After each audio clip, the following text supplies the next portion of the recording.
Hey, this is Meredith's husband. I've got some SEO advice for you, but I'm going to keep it really simple so that you can understand it, so it makes sense, and most importantly, so you can actually use it.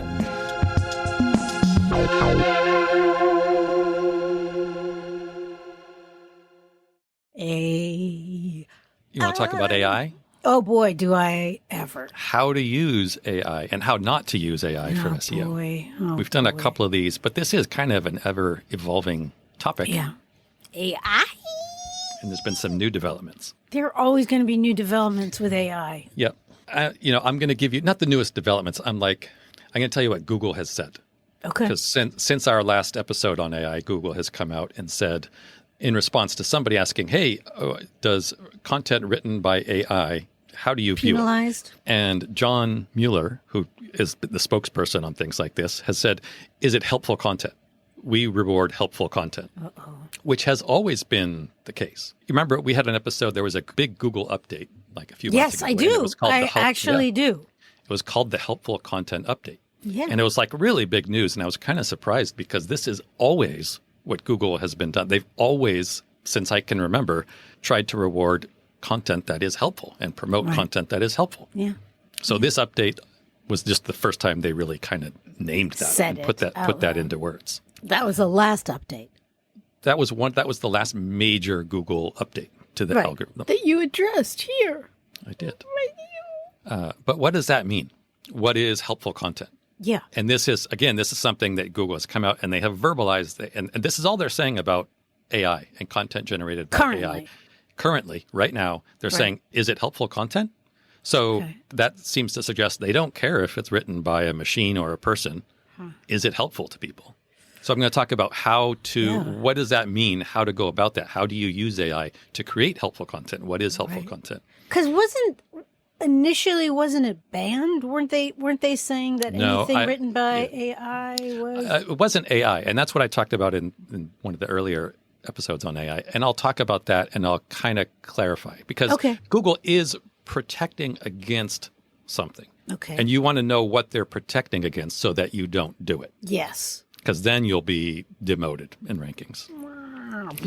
So to put this into a little bit of context, do you remember my client named Anil?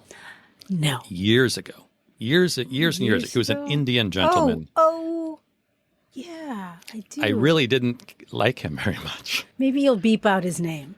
Maybe. I think you should probably beep out not his listening. Name. Doesn't matter. Just beep out his name. Somebody. So anyway. Your call. I would bleep it. He had a business. He was located in India. He had a business that targeted an audience inside the United States, which is why he hired me. Yes. He had 2 different websites serving this business. Okay. It was really one business. He had 2 different websites because basically in those days you could do that and it would help you get more rankings. Like if you could have 2 websites rank, you'd get more traffic than if you had just one rank. It's kind of like when Dunkin' Donuts and Mr. Donuts or whatever the second one was called would be side by side and they were secretly owned by brothers. Oh, really? Yeah. Well, that doesn't mean they're the same. Maybe their brothers are actually competing. Oh, maybe that would be shitty. Anyway, so Anil had hundreds of employees. This was a decent-sized company. And he had lots of content, and he had pretty good rankings. He was doing a lot of business through these 2 websites. Yeah. And one thing that he was doing was he would create content every day. Even then, content was important. So he would create content every day. But what he did is when somebody else on another website published an article about one of the topics he was trying to address, he would just scrape it. And the day after it was published on another website, he would put it on his own. Wait, what do you mean scrape it? He would. That's what you call when you just when you have like a bot out there looking for articles or looking for content, and it just collects it and it gives it to you. So it's like you're just scraping up content from other places on the web. Okay. And he would just take that content exactly as is, put it on his blog, on his website. Would he credit where he got it from? Nope. Okay, is that kosher? So, no, it wasn't. I mean, inside the SEO industry, I knew that was not kosher. Right. However, it was still working. Like, I remember all sorts of tactics when people devise these schemes for SEO. They tend to work for a while until they don't work. And I told him again and again and again and again and again that he couldn't. again. That he couldn't do this, that it wasn't going to work, that it was going to burn him. Right. And, this was very early in my career. Yeah. It was a really good client for me financially, although I was watching him do things and there's nothing I could really do. But I was at least, cognizant. I could tell him that he shouldn't be doing this. However, he was seeing that it worked. Right. I was telling him A and he was seeing B. Right. And he evidently didn't thought he knew better. He would literally tell me every single time he said, well, it's always worked. It's always worked before. Anyway, one day he wakes up and one of his websites is not showing up in Google because Google came out with another update. Yeah. I believe that one was called Panda or Penguin or something like that. Oh, two of my favorite animals. For like 10 years, probably maybe even 15 years, all of the Google updates were named after like cute animals. Oh.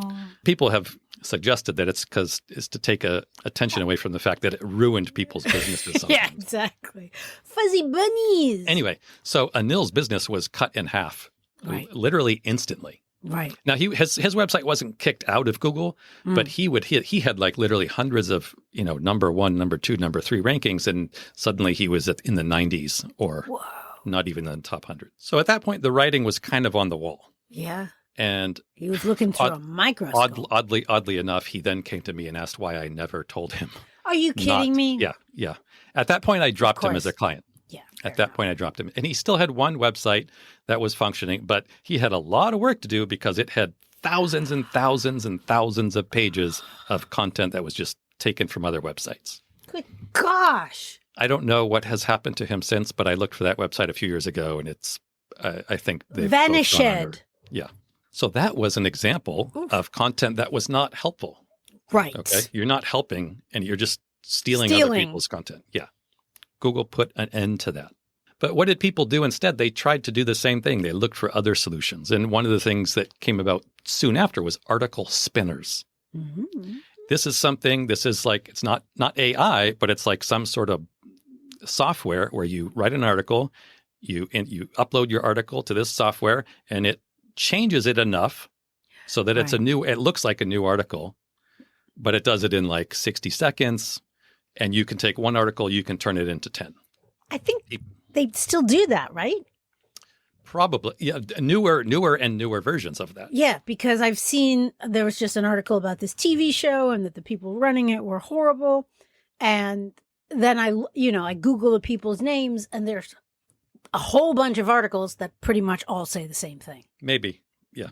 All the early ones did was they basically put in synonyms, I think. Mm-hmm. And they got more advanced over the years. But again, is that helpful content? Yes. When you create that sort of content, are you creating it because it's helpful content? You write one article, you turn it into 10. Did you just create 10 helpful pieces of content? If the first was helpful, yes. No, there's one piece. I mean, I would say there's one piece of helpful content. You're creating the other 9 or 10 articles for SEO. You're not trying to help anybody with those articles. Okay, but couldn't it then be more accessible for people to help? Would you? So if I said to you, hey, I have a blog. Yeah. I have 100 posts on my blog. Yeah.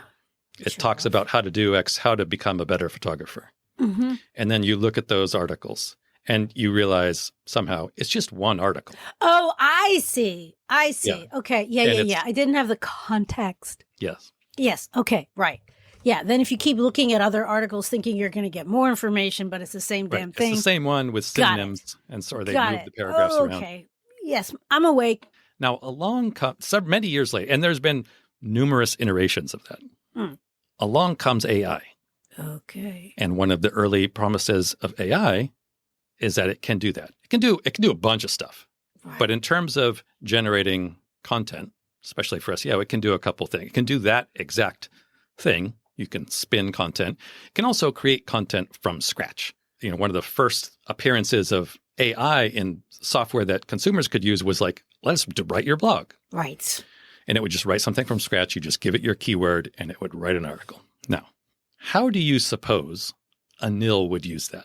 If we could go back in time and I could take AI and I could say, here you go.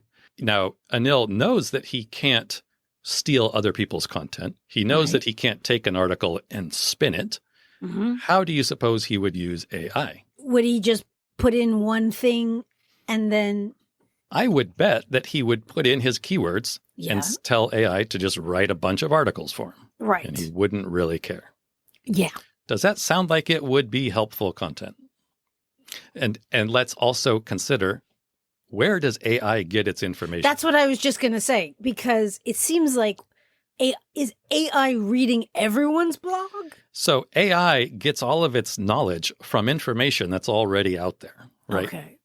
So it would these just AI be recycling you're current yes, information. right. Now, you could argue that is helpful. You could argue it could put together. There's no really right or wrong answer here. Right. A nil would continue to be a nil and not listen to the right things. You try to find a shortcut. Yeah. Yeah. Now, what would I do? Not that. If I were, because there are ways to use AI to create helpful content. I'm not saying there are no ways to do that. Yeah. But you got to think about, how would you do that? You would probably find what's not out there, and you would create your own thingies, and then you'd write half of it or outline it and then give it to AI to complete. Pretty kind of, yes. Hey, come on now. Yeah, that's pretty good. Come on down from the back and receive your car, Meredith. Come on up. What do they say on Come on down. Come on down. So I'll give you a few examples. Meredith's husband's wife. Come on down. That's a long name tag. Am I right? So, I'm right. Yes. Yeah, that is one of the ways. A couple of the ways. For me. Yeah. Cookies for me. I would call it supplemental, or a way to supplement an article. So let's say a little while ago, I wrote an article about how to do something, and it was a step-by-step article about how you do something with SEO. In that article, I also wanted to put it into some context, like, hey, why is this important? What does this do for you? Yeah. I didn't really want to sit down and write that. Right. I asked ChatGPT to write that. Give me a summary of why this is important, what are the benefits, what are the advantages, et cetera, et cetera. It did a great job. But what I created was the step-by-step portion, which I would argue is the valuable portion of that. The skeletal. The reason that blog existed was because of that step-by-step guide, not because of the introduction. Right. That's one way that again, there's no right or wrong, but that's the way I look at that, as being a helpful article. Right. Saving you time. Let's also just add to the fact that I have never used ChatGPT, so I don't know what it is. I think that's obvious. But yes, Meredith has not used ChatGPT. I have not. Another way which I use it is these podcasts. So I take these podcasts, I have them transcribed, I put them on a blog. But to be honest, a transcription is especially between two people, not very easy to read a lot of times. Now, it gets the words on the page for Google, so Google can see and index the words. But as a user, it's not really helpful. Okay. What ChatGPT can do is I could give it that transcript and I can say, summarize this. It does a really great job of that. It creates an outline. Puts it into a much more user-friendly format. And then do you use that to describe each episode? Yes. And so it does that in like 60 seconds. That would take me a few hours at least. Yeah. Yeah. So that's another way. I'm taking content. Got it. Again, this is content I'm creating. Like, I am the generator, and AI is a tool to help make it more consumable, more user-friendly. It's kind of like your assistant.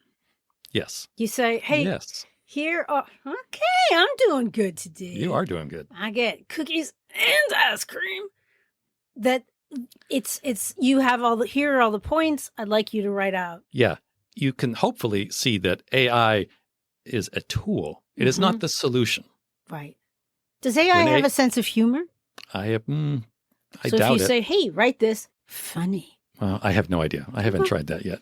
That would be the first thing I will try. Next episode, the next time we talk about AI, I'll ask AI to write a joke about SEO, and I'll share it. Yeah. Oh, I can't wait.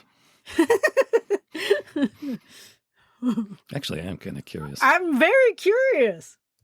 So the important things to remember, AI is a tool, and your objective is to create helpful content. You can use AI to create helpful content. Don't look at AI as a shortcut to create your blogs for you. Be wary of that.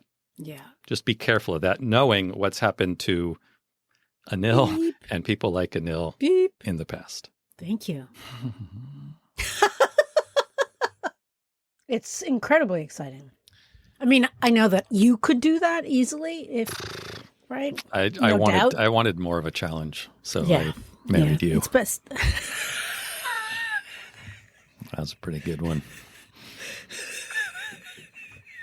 Hey, thank you so much for listening. We really hope that you find this helpful and useful. And if you do, what you could do for us as a thanks would be to, drumroll please, yes, leave a review. Yes, everybody says it, I know, but it really does make a difference. Take 3 seconds, leave as many stars, say something really nice about what you like about the podcast and maybe why other people would like it. It would mean the world to us, especially my husband. That better? All right, I'm going to try one where I'm not going to be charming.